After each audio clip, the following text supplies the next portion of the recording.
हिमालय की गोद में बसे स्वर्णपुर साम्राज्य की राजकुमारी अन्या अपनी अलौकिक सुंदरता के लिए 7 राज्यों में प्रसिद्ध थीं। कहा जाता था कि जब वो मुस्कुराती थीं तो मुरझाए हुए फूल खिल उठते थे और जब वो चलती थीं तो हवाएं अपना रुख बदल लेती थीं। राजा महेंद्र प्रताप ने अपनी इकलौती बेटी की सुरक्षा और सुख के लिए कोई कसर नहीं छोड़ी थी। लेकिन अन्या के जीवन में एक अजीब खालीपन था। महल के झरोखों से वो अक्सर दूर पहाड़ियों की ओर देखती रहती थीं, जहां शाम ढलते ही भेड़ों के झुंड वापस लौटते थे। महल के वैभव और राजकुमारों के प्रस्तावों ने उन्हें कभी प्रभावित नहीं किया। एक दिन राज्य में ये खबर फैल गई कि राजकुमारी अन्या ने अपनी शादी के लिए एक स्वयंवर नहीं बल्कि एक अजीब शर्त रखी है। उन्होंने घोषणा की कि वो उसी से विवाह करेंगी जो उन्हें उस खोई हुई धुन का अंत सुना सकेगा जिसे वो हर रात अपने सपनों में सुनती हैं। सैकड़ों राजकुमार आए, बड़े बड़े संगीतज्ञों ने अपनी कला दिखाई, लेकिन कोई भी अन्या के मन को छू न सका। तभी एक साधारण से दिखने वाले चरवाहे का महल में प्रवेश हुआ। उसका नाम रुद्र था। उसके कपड़े फटे हुए थे, लेकिन उसकी आंखों में एक अजीब सी चमक और आत्मविश्वास था। जब रुद्र को दरबार में पेश किया गया तो दरबारी उसकी खिल्ली उड़ाने लगे। राजा ने क्रोधित होकर कहा, एक चरवाहा मेरी बेटी का हाथ मांगने का साहस कैसे कर सकता है? लेकिन राजकुमारी अन्या, जो अब तक खामोश बैठी थीं, अचानक खड़ी हो गईं। उनकी नजरें रुद्र के गले में लटके एक पुराने लकड़ी के बांसुरी नुमा यंत्र पर टिकी थीं। उन्होंने धीमे स्वर में कहा, उसे बोलने का मौका दिया जाए। रुद्र ने कोई शब्द नहीं कहा। उसने बस अपनी बांसुरी निकाली और एक ऐसी धुन छेड़ी कि पूरे दरबार में सन्नाटा छा गया। वो धुन न तो खुशी की थी और न ही गम की, वो एक पुराने वादे की तरह सुनाई दे रही थी। धुन खत्म होते ही राजकुमारी अन्या की आंखों से आंसू छलक पड़े। उन्होंने बिना एक पल गंवाए घोषणा कर दी, यही वो शख्स है जिससे मैं विवाह करूंगी। पूरा स्वर्णपुर स्तब्ध था। एक राजकुमारी एक मामूली चरवाहे के लिए पागल कैसे हो सकती है? राजा ने इस विवाह को रोकने के लिए रुद्र को कालकोठरी में डाल दिया। लेकिन अन्या का व्यवहार और भी अजीब हो गया।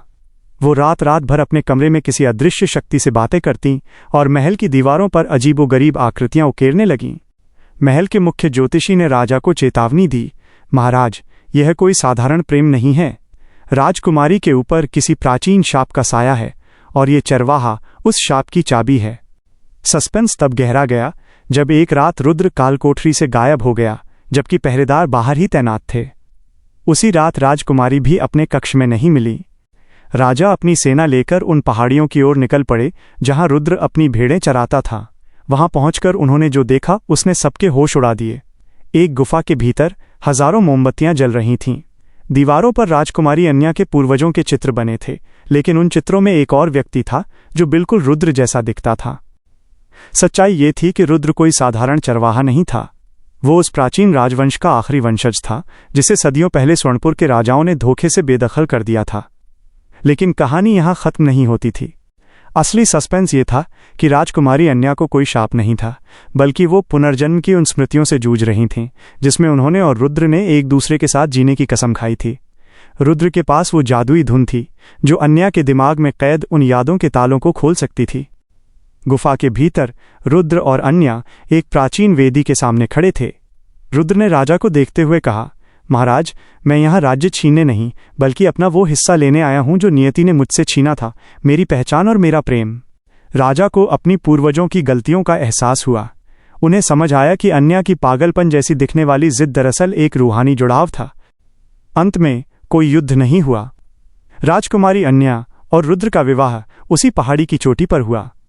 दुनिया के लिए वो एक चरवाहा था, लेकिन अन्या के लिए वो उसका पूरा संसार था। स्वर्णपुर के इतिहास में ये प्रेम कहानी अमर हो गई, जिसने साबित किया कि कभी कभी जिसे हम पागलपन समझते हैं वो सदियों पुराना अधूरा सच होता है। पहाड़ी की चोटी पर हुए उस गुप्त विवाह के बाद स्वर्णपुर में खुशियों से ज्यादा खौफ का माहौल था। राजा महेंद्र प्रताप ने भले ही मजबूरी में इस रिश्ते को स्वीकार कर लिया था, लेकिन उनके सेनापति विक्रांत के मन में प्रतिशोध की ज्वाला जल रही थी। विक्रांत स्वयं अन्या से विवाह कर सिंहासन पर बैठने का सपना देख रहा था।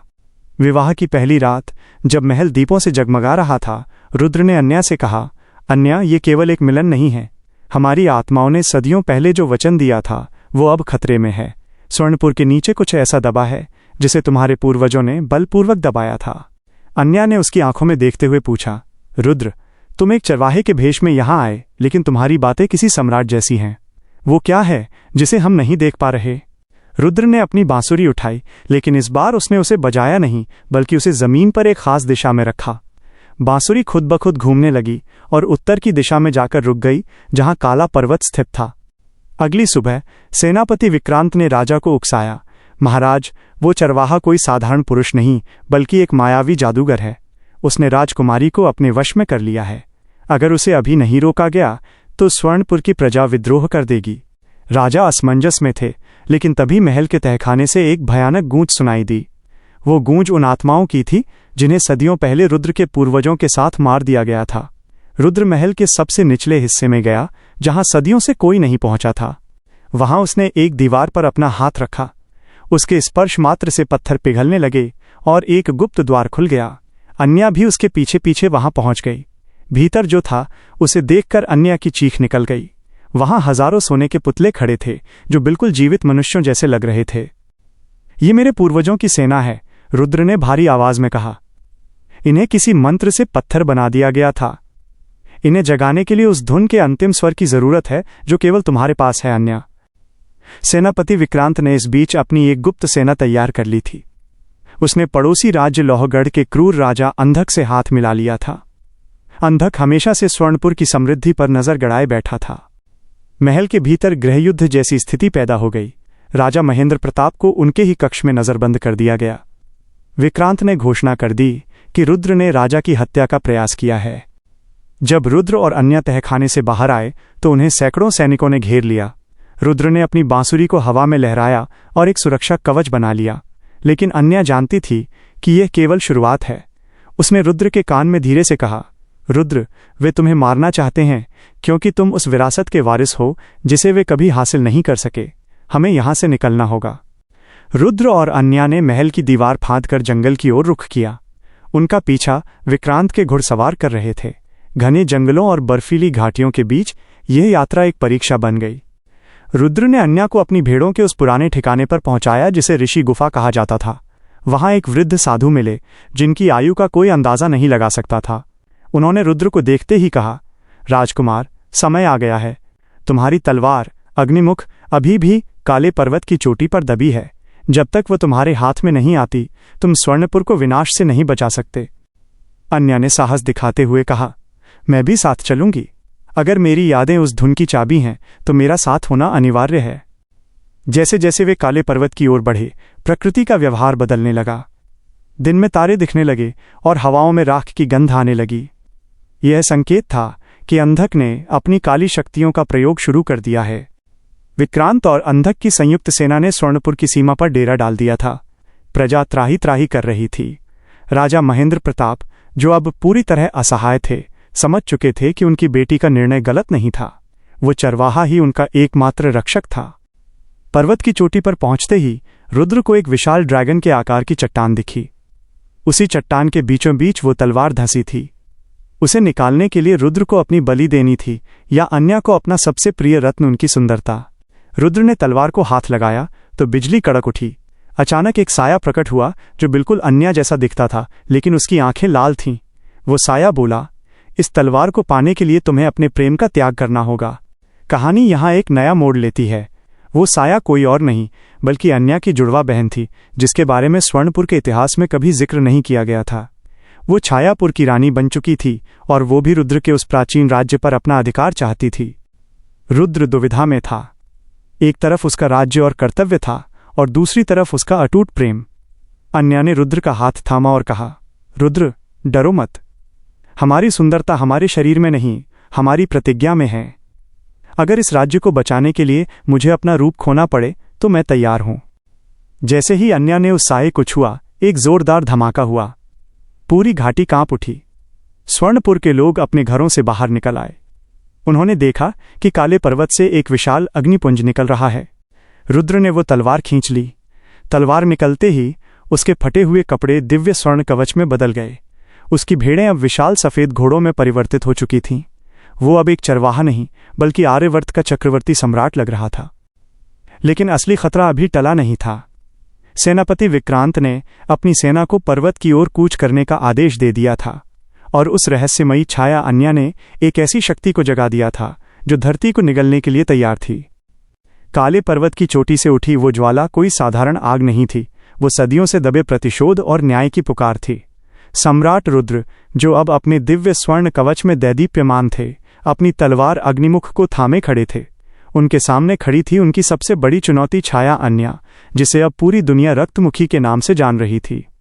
स्वर्णपुर की सीमा पर सेनापति विक्रांत और राजा अंधक की 10 लाख की सेना ने घेरा डाल दिया था। अंधक ने अपनी काली जादूगरी से आसमान को लाल कर दिया था। रुद्र, छाया अन्या की आवाज पूरी घाटी में गूंजी, तुमने तलवार तो निकाल ली, लेकिन क्या तुम उस कीमत को चुकाने के लिए तैयार हो जो ये पर्वत मांग रहा है? इस राज्य की सुरक्षा के लिए तुम्हें अन्या की बलि देनी होगी। अन्या ने आगे बढ़कर रुद्र का हाथ कसकर थाम लिया। बलि नहीं रुद्र, यह समर्पण है। महल के भीतर राजा महेंद्र प्रताप अपनी आंखों के सामने अपने साम्राज्य को ढहते देख रहे थे। विक्रांत के सैनिकों ने निर्दोष प्रजा पर अत्याचार शुरू कर दिए थे। तभी महल की दीवारों से वही सोने के पुतले हिलने लगे जिन्हें रुद्र ने जगाने की कोशिश की थी। अचानक महल के तहखाने से एक संगीत की लहर उठी। ये वही धुन थी जिसे अन्या बचपन से अपने सपनों में सुना करती थी। जैसे ही ये धुन फिजाओं में घुली, वे सोने के पुतले रुद्र के पूर्वजों की महान सेना पत्थर की कैद से मुक्त होने लगी। उनकी आंखों में स्वर्ण ज्वाला जल रही थी।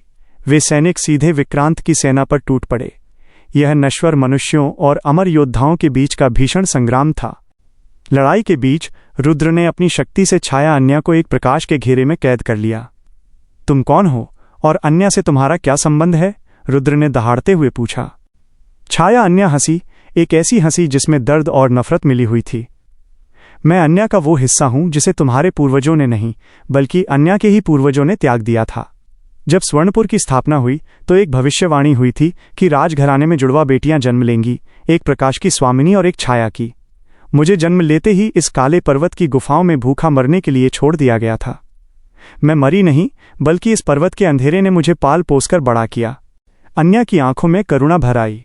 उसने महसूस किया कि उसका जो अधूरापन था वो इसी खोई हुई बहन की कमी थी। बहन, अन्या ने धीरे से कहा, नफरत से मिली शक्ति तुम्हें कभी शांति नहीं देगी। अंधक ने अपनी जादुई शक्तियों का चरम प्रयोग करते हुए एक विशाल अग्नि राक्षस प्रकट किया, जो स्वर्णपुर को निगलने के लिए आगे बढ़ा। रुद्र अपनी दिव्य तलवार के साथ उस राक्षस से भिड़ गए। तलवार के हर प्रहार से बिजली कड़कती और पर्वत कांप उठता।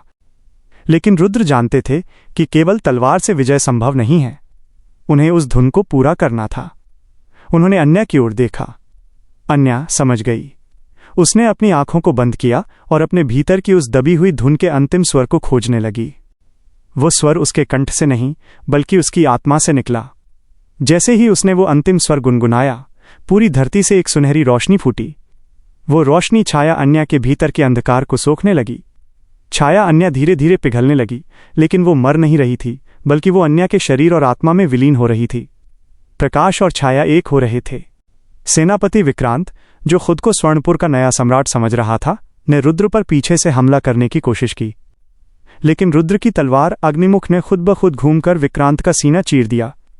राजा अंधक अपनी काली शक्तियों के खत्म होते ही राख के ढेर में बदल गया। स्वर्णपुर की सेना ने आत्मसमर्पण कर दिया। प्रजा ने देखा कि उनका असली रक्षक वो चरवाहा नहीं, बल्कि उनके गौरवशाली अतीत का सम्राट है। युद्ध शांत हुआ। सूरज की पहली किरण ने स्वर्णपुर की धरती को छुआ। महल की वो रहस्यमयी गूंज अब एक शांत और मधुर लोरी में बदल चुकी थी। राजा महेंद्र प्रताप ने कांपते हाथों से रुद्र के माथे पर राज तिलक लगाया। रुद्र और अन्या ने मिलकर एक ऐसे साम्राज्य की नींव रखी जहां कोई भेदभाव नहीं था। वो चरवाहा सम्राट अब न्याय का प्रतीक बन चुका था। अन्या, जिसमें अब उसकी बहन की भी शक्ति समाहित थी, पहले से कहीं अधिक ओजस्वी और बुद्धिमान रानी बनी। महल के नीचे की वो कालकोठरी अब एक भव्य संग्रहालय बन गई थी, जहां लोग उन सोने के पुतलों और उस प्राचीन इतिहास को देखने आते थे। रुद्र ने अपनी वो पुरानी लकड़ी की बांसुरी कभी नहीं त्यागी। शाम के समय जब वो महल के उसी झरोखे पर बैठकर धुन छेड़ता, तो पूरी दुनिया को ये संदेश मिलता कि प्रेम और सत्य की विजय हमेशा होती है। स्वर्णपुर की पहाड़ियों में आज भी लोग कहते हैं कि जब ठंडी हवाएं चलती हैं तो उन हवाओं में एक राजकुमारी की हंसी और एक चरवाहे की बांसुरी की धुन सुनाई देती है, जो ये बताती है कि ये कहानी कभी खत्म नहीं होगी।